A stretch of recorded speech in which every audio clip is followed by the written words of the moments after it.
What's going on, everybody? You have Tone here, back with some more Draft League content, bringing you guys the final week of PAC. This is week 9, the last game of the regular season, and we are going to be ending the season against none other than MattOShea, the coach of the Montreal Milotics. Be sure to check him out. Really cool dude. I help him out with some of his other matches and other leagues as well as taking part in other leagues with him, or like doing mocks or team building and all that stuff.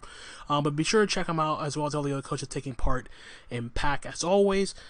So a few things to get into before I actually show this battle. So first off, there was no week 8 battle on my end. Basically what happened was we ended up getting a forfeit win for week number 8 against Jesse.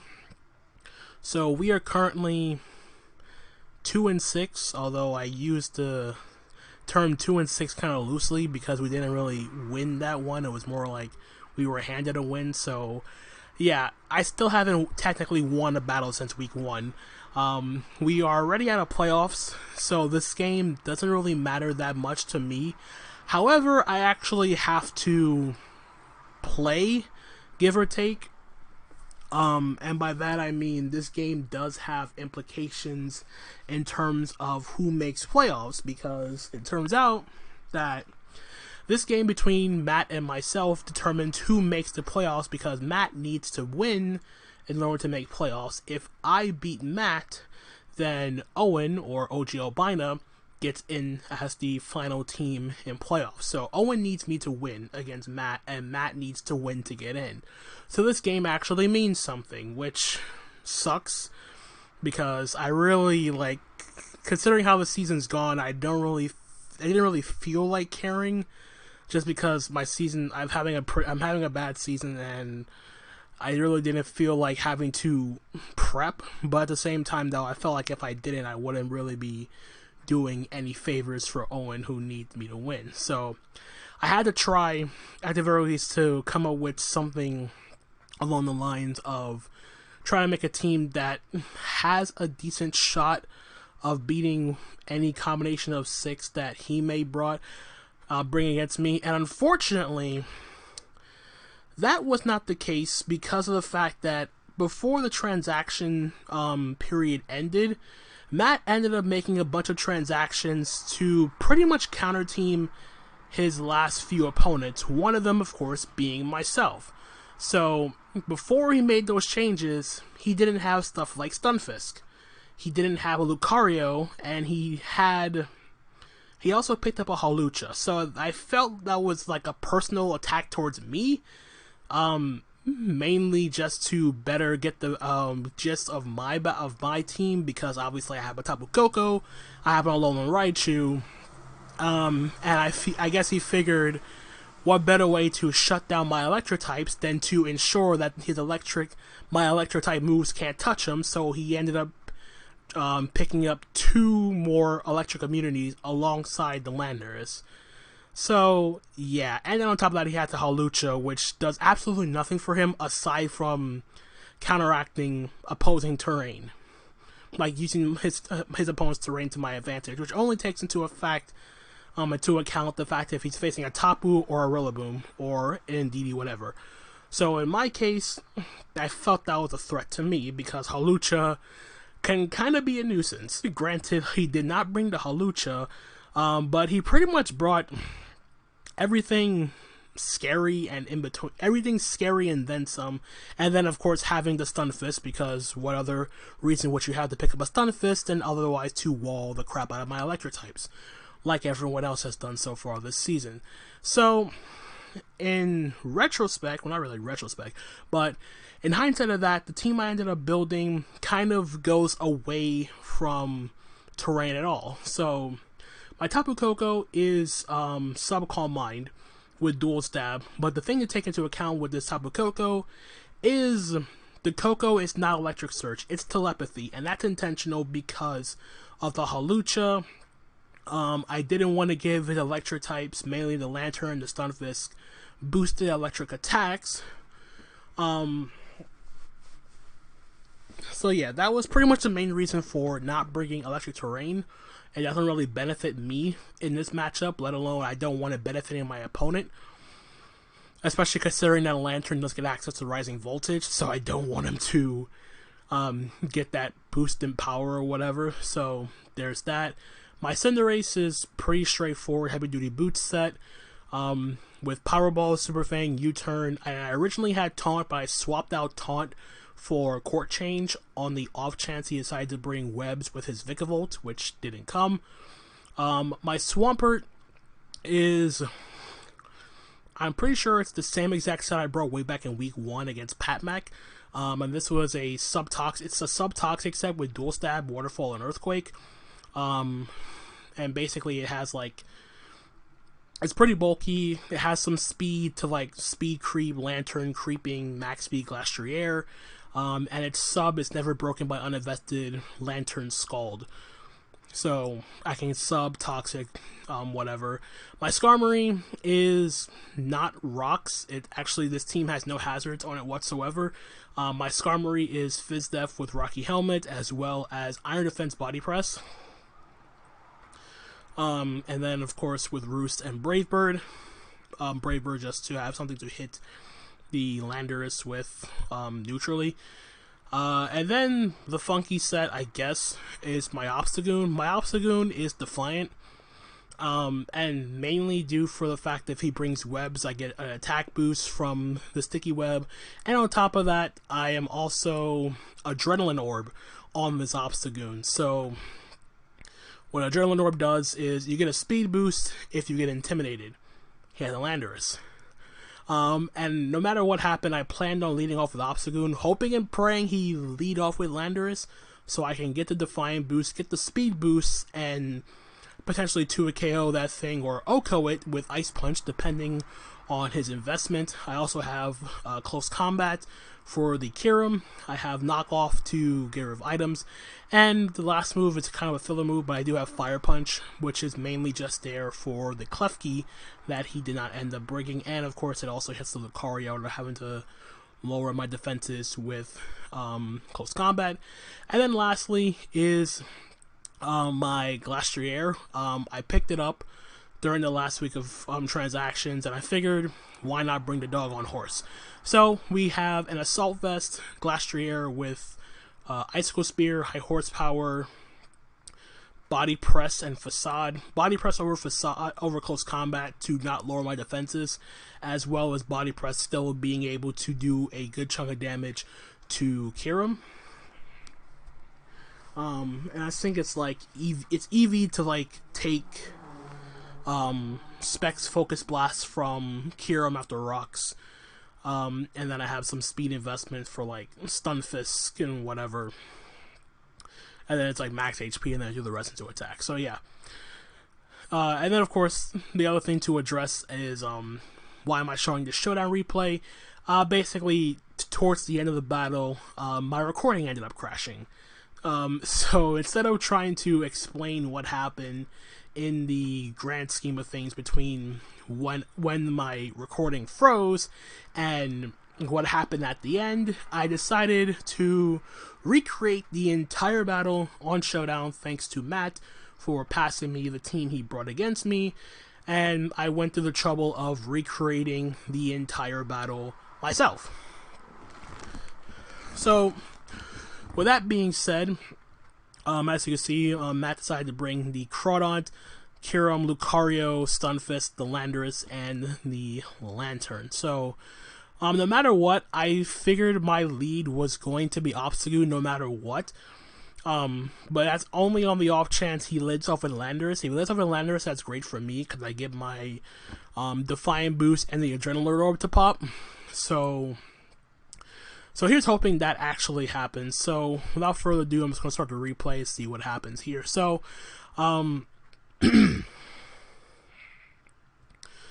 like I said, I'm going to lead off with my Obstagoon here, because hoping that he leads off with the Landorus. Unfortunately, he leads off with Stunfisk. So I'll make the switch out into my Swampert as he just gets up his rocks. So this allows me to get up a free substitute, as he decides to go hard into his Lantern, which is revealed to be Air Balloon. As I go for the sub. Now, Better judgment is telling me that this Lantern has to be water absorb, because it makes no sense to be him to be volt absorb when he has 2 electric immunities. So with him most likely being water absorb, I can't actually touch this Lantern since I'm waterfall over ice punch. Luckily though, I do have toxic on this on my Swampert, and barring this Lantern having heal bell, I can still come out of this exchange beating this Lantern 1v1.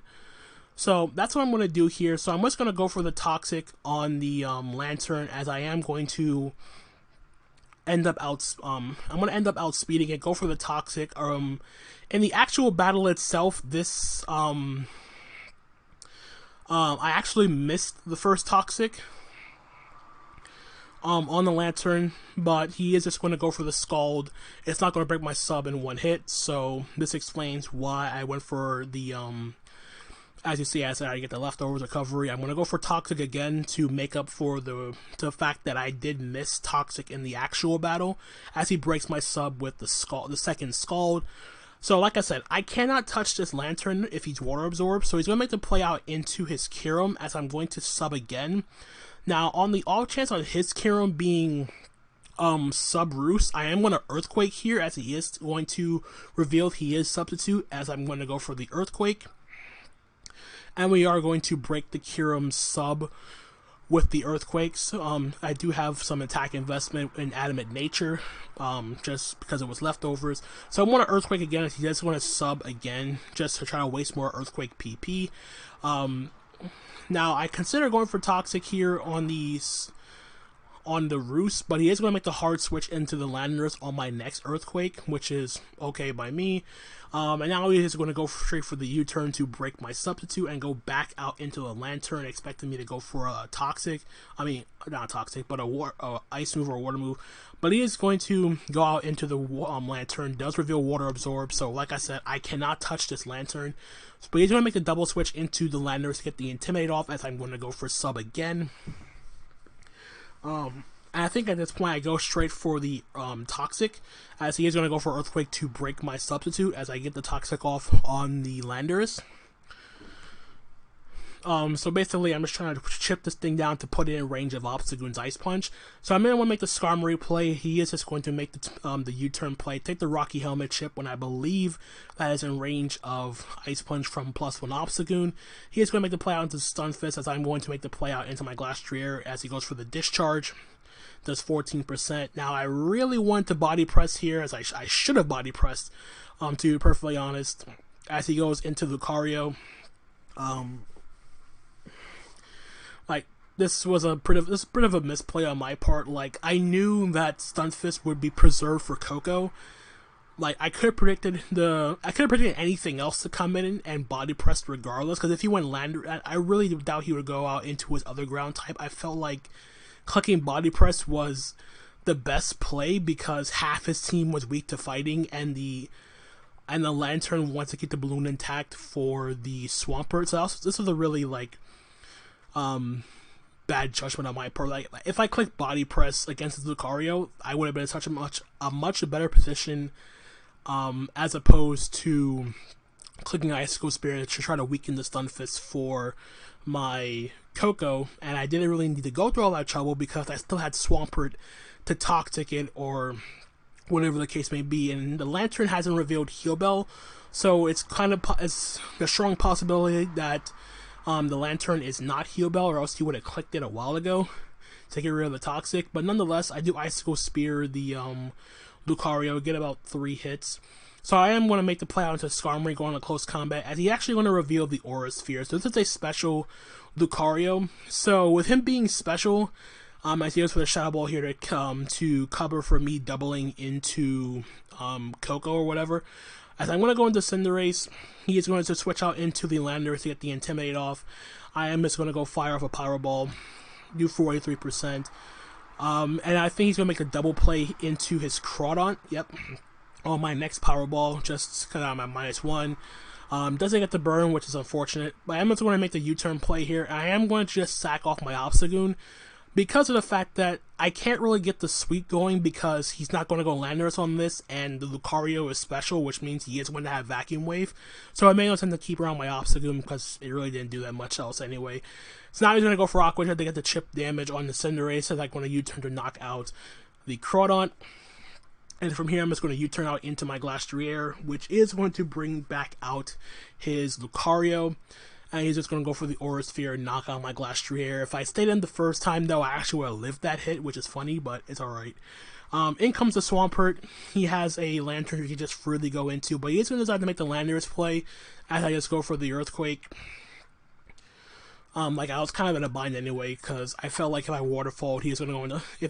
If he Waterfalled, like, if he went Lantern, I would have gotten a sub and everything. So he's going to knock off my leftovers to get rid of my recovery. And I'm just going to knock out the Lantern with the Earthquake. Goes into Kyurem. I'm expecting a Freeze Try to happen, but he is just going to Roost as I Earthquake. So this is just going to be like a back and forth exchange, and I'm wondering to myself, why isn't he just clicking Freeze Try? Like, the game is pretty much lost at this point, as he is going to sub. So I was really, really confused as to why he didn't go to the trouble of just clicking Freeze Try. He Freeze Dries me.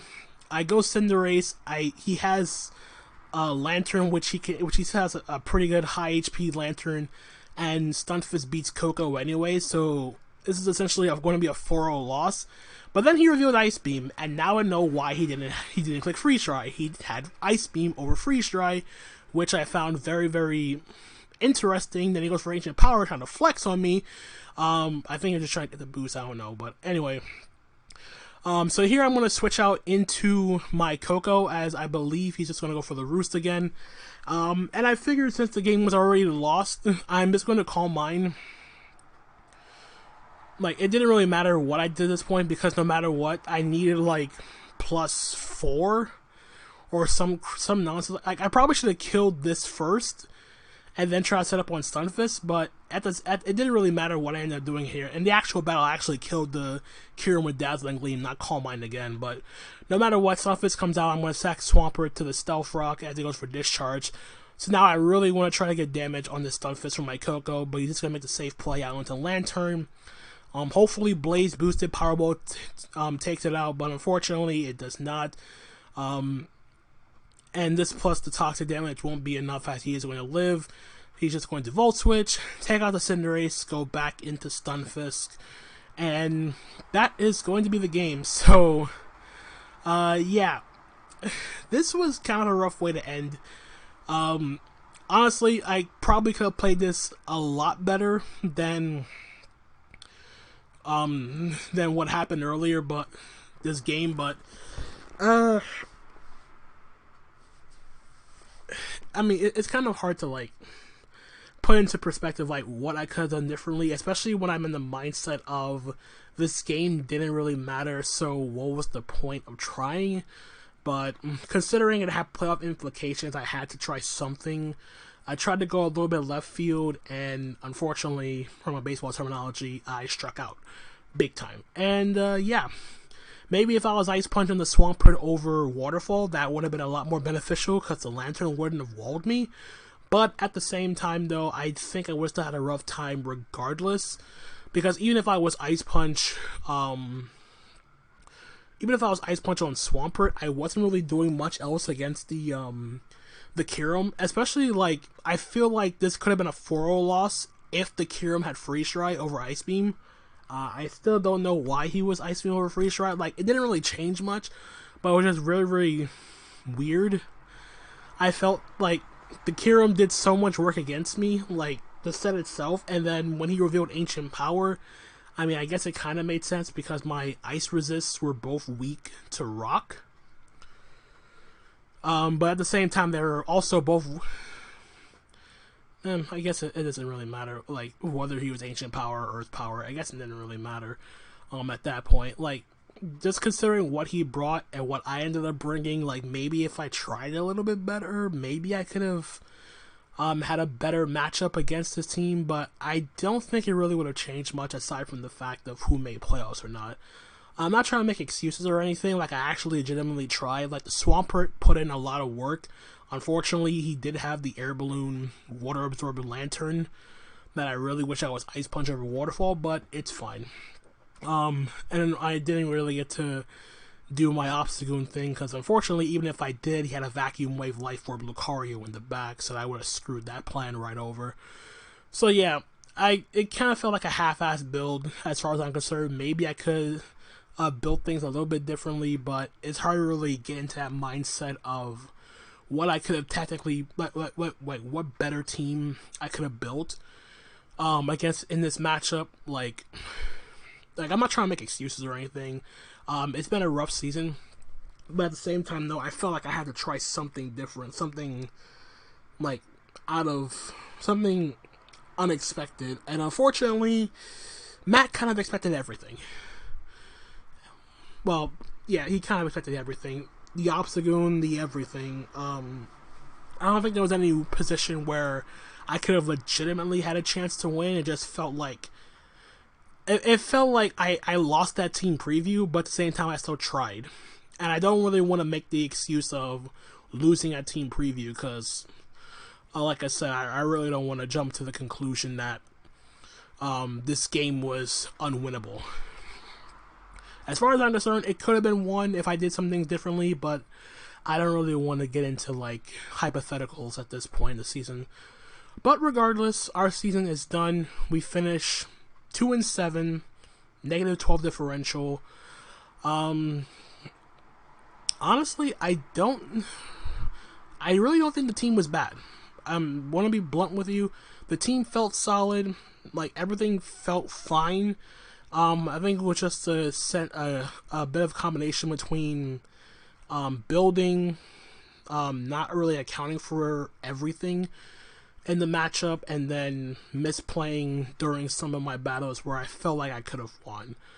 Like, I felt like I threw away a lot of games. At the same time, I also felt that I think there was only like 2 times during my losing streak that I actually felt that I did every play right, and I still would have ended up losing the game. So